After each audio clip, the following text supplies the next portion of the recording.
Hi, this is Craig Stocks here at Utah Desert Remote Observatories. You can find us online at utahdesertremote.com. And today I want to take a viewer's suggestion and look at an astro landscape or a Milky Way image. And this is the one we're going to work with. This is just a single frame. I thought I would start with something relatively straightforward, although we are going to process it in both PixInsight and Photoshop.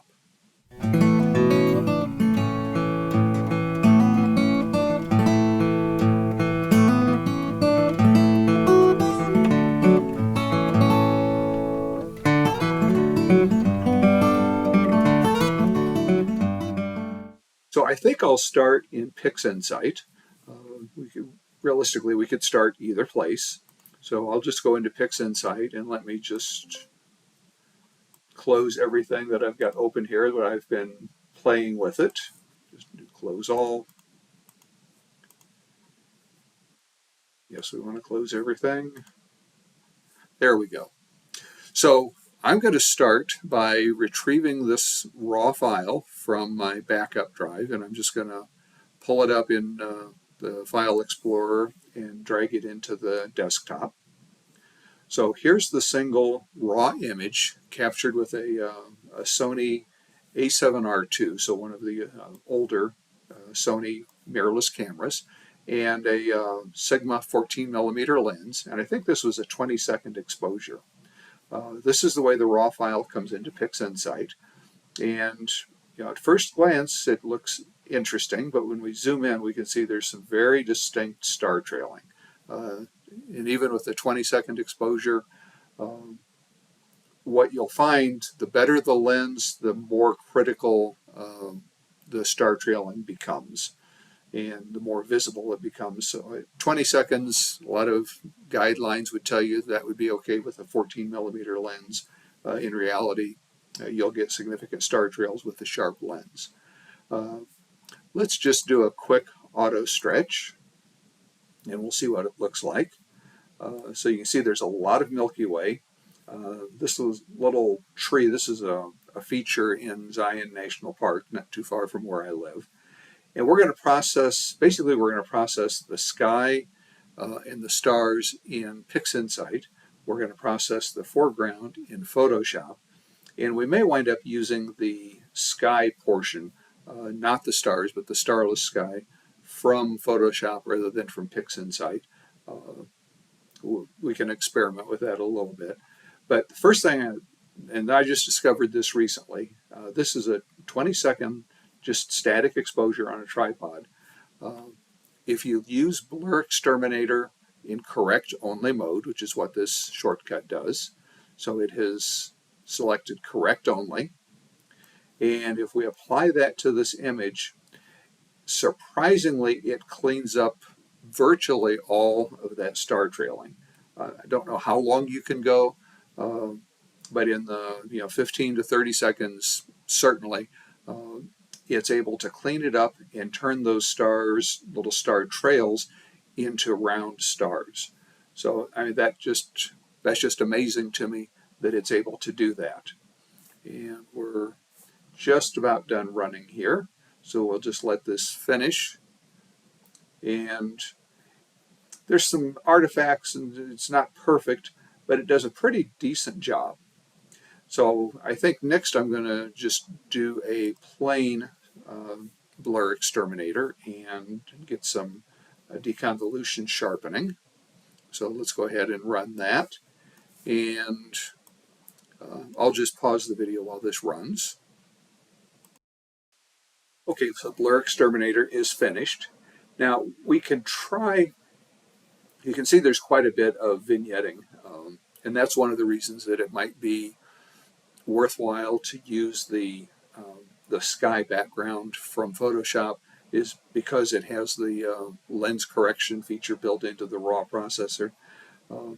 We can try using something like the dynamic background extraction, and we'll have to, by default I have this set up so that it just puts some sample points around the perimeter. Let's just get rid of these because it will screw things up. So I'm just clicking and then pressing the delete key to delete those. And let's see how it does.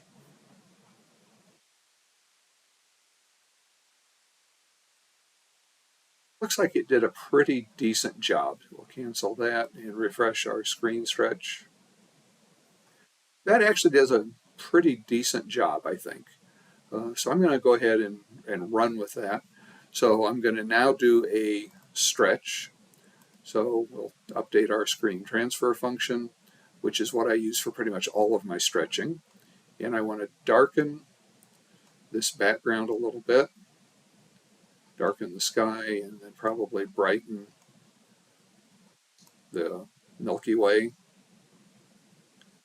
And I'm just ignoring everything in the foreground because that's going to be replaced. So let's go with that. So do the little PixInsight dance, drag the triangle down, press the square. We've now stretched that image, so I'll turn off the screen transfer function. And the last thing that we want to do here is apply noise exterminator and star exterminator. And again, I have that saved in a process icon. So I'll just drag that onto the image, and that'll run both noise exterminator and star exterminator. If that seems unusual to you, I do have a video, a couple videos back, where I went through how to set up these process containers so that you can run two things or three things or multiple things at once. And when you couple that with an image container, you can run multiple steps on multiple images. It doesn't really run any faster, but it does give you some time away from the computer that you can go work on other things. So we'll just pause the video until this is done.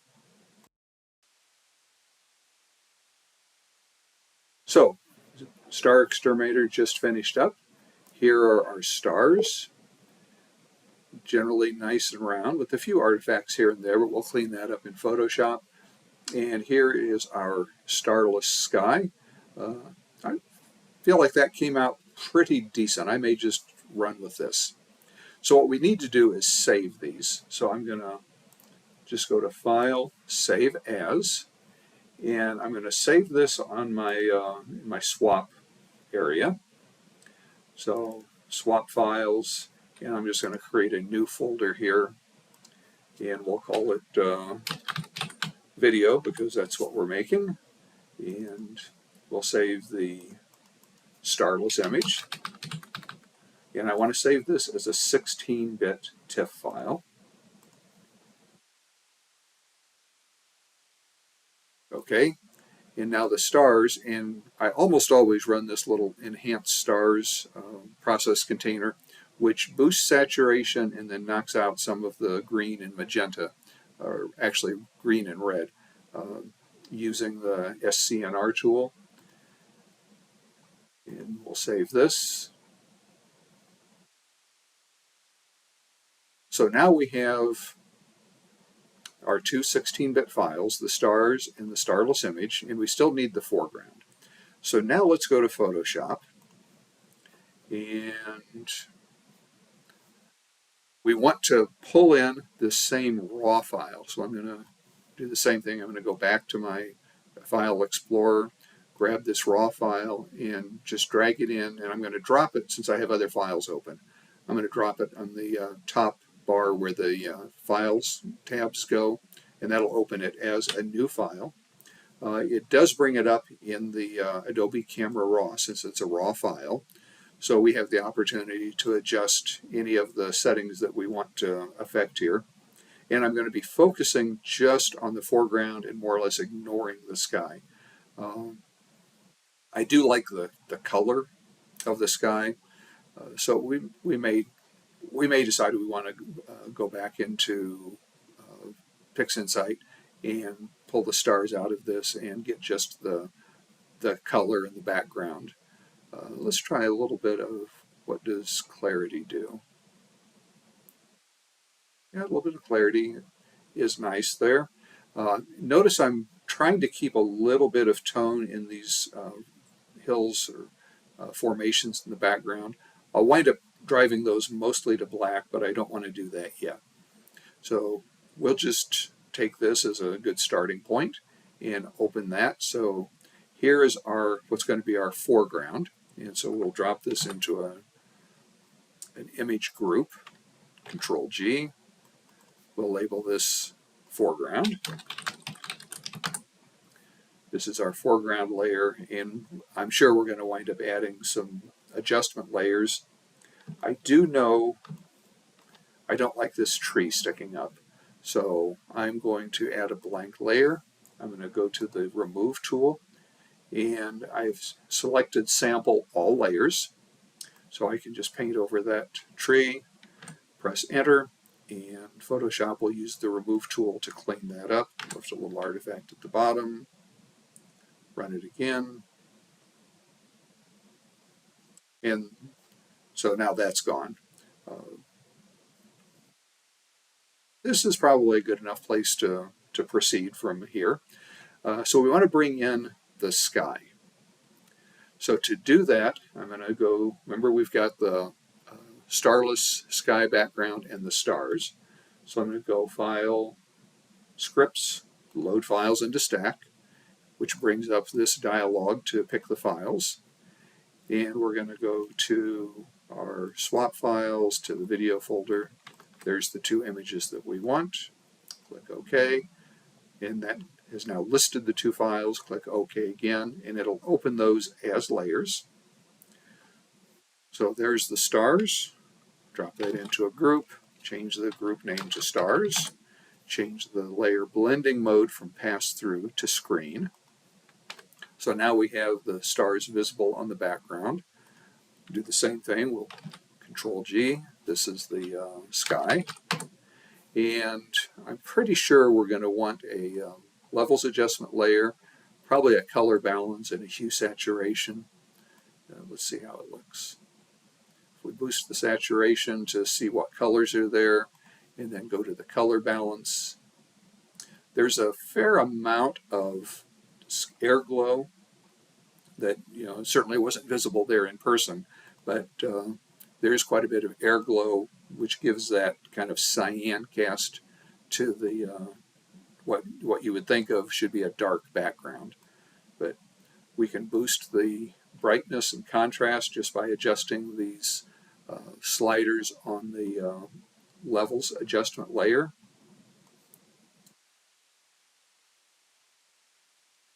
We can go to the color balance and experiment with finding the right color balance. And generally, what I think is the best color balance is the one that shows the best color contrast. And by color contrast, I mean difference between two colors.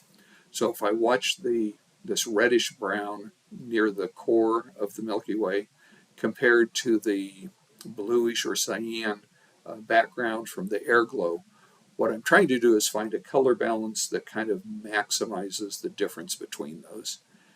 It's a little bit iterative, and since these are adjustment layers, nothing's ever cast in stone. We can always come back and adjust it. So there is our sky, there is our stars, and we need to bring the foreground in. So to do that, I'm going to come back to our foreground image, which of course, if you remember, is in its own layer group. And I'm just going to drag it over into this image, and I want it to sit on top. So I'm going to select the stars layer on top. So anything I copy in will go above that. We've got this whole layer group selected. I'm going to tap V for the Move tool. I'm going to click and drag this image up to the tab, back down into the image area. Press and hold the Shift key to tell Photoshop I want it aligned in the same place, and then let go of the mouse and the Shift key. It's a different bit depth. Is that okay? Yes, that's okay. So here is our foreground. There is the sky. And so we just need a mask to separate the sky from the foreground. That's going to be real easy to do with the Quick Selection tool, which is a kind of a brush-based tool, so I can use the left and right bracket keys to change the size. And I can just paint over this hillside, and in this case it's a pretty clean foreground, and then add a layer mask. Once I have a selection in place, And so there is our foreground. There's the sky combined from the two. I would probably do a few things to clean this up. If you remember when we used the quick selection tool, we didn't try to select the little tree here. And if I turn the mask off, you can see there is quite a bit of detail in the tree that just gets lost into a silhouette when we take that tree from the sky. So what I'm going to do is come back to this layer 0, and this layer 0 is the foreground, and we'll turn off the mask so that we can see everything. And I'm going to grab the polygonal lasso tool by using the shortcut L, and I'm just going to draw a quick selection using the polygonal lasso around the little tree here, and then double click to close the path. And now I'm going to make a copy of this, something that we don't normally do, but Control J, and that copied that selection onto its own layer. And now I want to drag this layer up out of the layer group so it's in its own group. And the reason I'm doing that is because this foreground layer already has a mask, and we want this above the mask so it shows. And then I'll put it in its own layer group.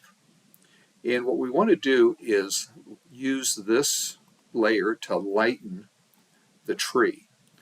So I'm going to put this layer group, and we'll just label this tree. I'm going to put this in lighten blending mode. Then I'm going to come down into the layer, add a levels adjustment layer, and I want to darken the bright areas so that the sky background doesn't show. To do that, I'm going to use this bottom whites slider, and this slider darkens the whites. And once I get it dark enough, you'll see that that just disappears. Now we can still brighten the midtones and try to find a balance in here where we're extinguishing the sky but still getting detail in the tree. And that's probably a pretty good point right there. If I turn this layer off and on, you can see what it's really doing is just adding brightness back into that tree. So it's not just a silhouette of a tree. I'd probably do a couple other things to this, more from an artistic interpretation. These hills in the background have quite a bit of light, and I would like to make those almost a silhouette. So to do that, I'm going to come back into our layer group that has the foreground, go back to my quick select tool, make the brush a little smaller, and I want to select these hills on either side, but not the main feature in the foreground. And you can see here it's selected a little bit too much. So I'll make the brush smaller, hold the alternate key, and that switches to minus rather than adding. So this will subtract from that selection. And now we'll come over to this side and do the same thing. Select that feature. Now I'm going to add a levels adjustment layer, and since we have a selection active, it'll automatically add a mask with that selection. So we'll add a levels adjustment layer, and we can start by just darkening those hills. And I might even want to pull the white slider in again to reduce the contrast back there. And I don't think I want it to be black. I think I want it to just be dark. And when you darken things with color, sometimes it enhances the saturation a little bit. So I'll probably put this levels adjustment layer into luminosity blending mode so that we're not adding any saturation when we darken it. I think something like that's probably a pretty good balance. There's still a little detail, but it's not nearly as bright as it was. And it helps the center feature stand out. We still have some bright areas here in the foreground, so I'm just going to add a blank layer, and I'm going to just grab a brush, tap D to get my default colors of black and white. And right now I'm at 10% opacity, and that's a good place. And I'm just going to paint with black on this blank layer. And I'm just clicking and building up density to darken that foreground. And I'm letting it spill over a little bit onto the rock. And I can make the brush smaller and focus more in some of these areas along the bottom. And I might do the same thing, darken this down, something like that. And now we can come back to our, we don't really have an overall levels adjustment. So we'll add one right here. And let's just brighten that foreground a little bit. And perhaps darken the blacks just to give it a little more contrast. So that gives us a pretty good looking image. So we've got the color and the detail in the Milky Way taken from the starless image of the sky background that's in this layer group. We have the stars right there from the Milky Way, and then we have the tree on its own layer group just to keep it from being a silhouette, and then we have the main foreground area. So 4 layer groups with the sky, the stars, the foreground, and then the little tree. And of course, the little tree has to go on top because it's laying on top of these other things. Um, Somebody suggested once that you get too sharp of a line when you do a mask like this. And in this case, that may be true. This line is a little bit sharper than the details in the rock. So I think what I'll do is go to this main mask. And when you click on a mask, if you have the properties panel open, you'll see the properties of the mask, and those include a feather radius and density. So we can adjust the feather radius of this mask and just soften it a little bit so that it's not such a hard edge, and that gives it a little bit more of a natural look. So that's a simple approach, single image processed in both PixInsight and Photoshop. We used PixInsight and especially Blur Exterminator to restore round stars. If we're getting some of those artifacts that I mentioned, we can come back to the stars layer, put a levels adjustment layer in here, and those artifacts live mostly in the darks. So if I darken the background, it reduces the stars and it also cleans up those artifacts a little bit.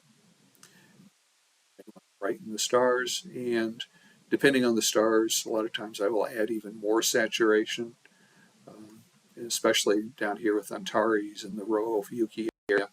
That helps bring out the color in those stars.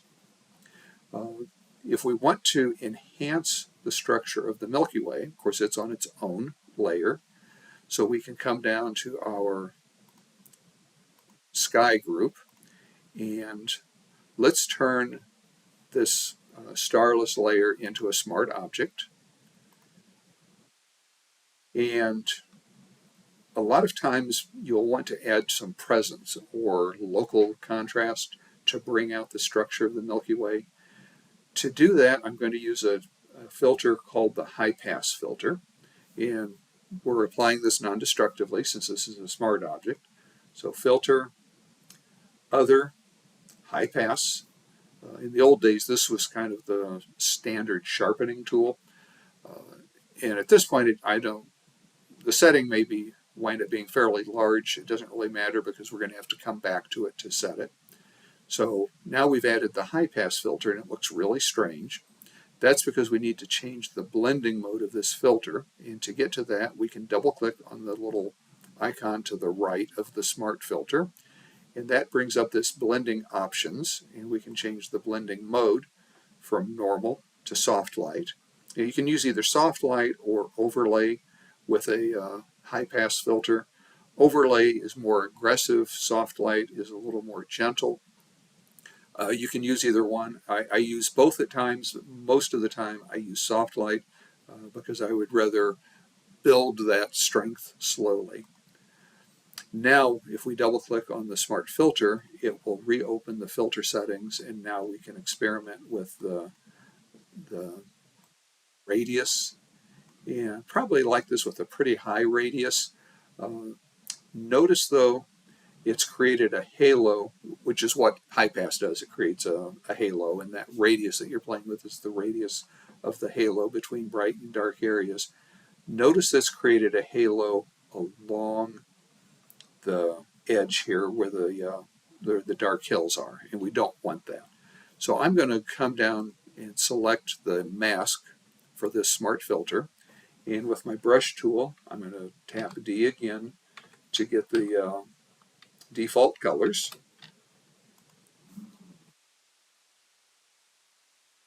and I want this to be 100% opacity, and I'm just going to paint with this black brush right along that hillside to, and I may restore it a little bit around the, may let it show up behind the tree, but I don't want a halo along the hill. So I'm just hiding this smart filter from having any effect right along that hillside so that we don't have that obvious halo. Once you start noticing halos, they become very obvious to you. So this is probably a good place to quit. If you have any questions, drop them in the comments down below. Just a quick review, we used both PixInsight and Photoshop. We processed the base image in Photoshop. We processed the single image of the sky in PixInsight, where we used Blur Exterminator to tighten up what were little star trails into round stars and put it all together in Photoshop. So hope you found this useful. And with that, I hope you have a great day today and an even better night tonight under a clear, dark sky. Thanks.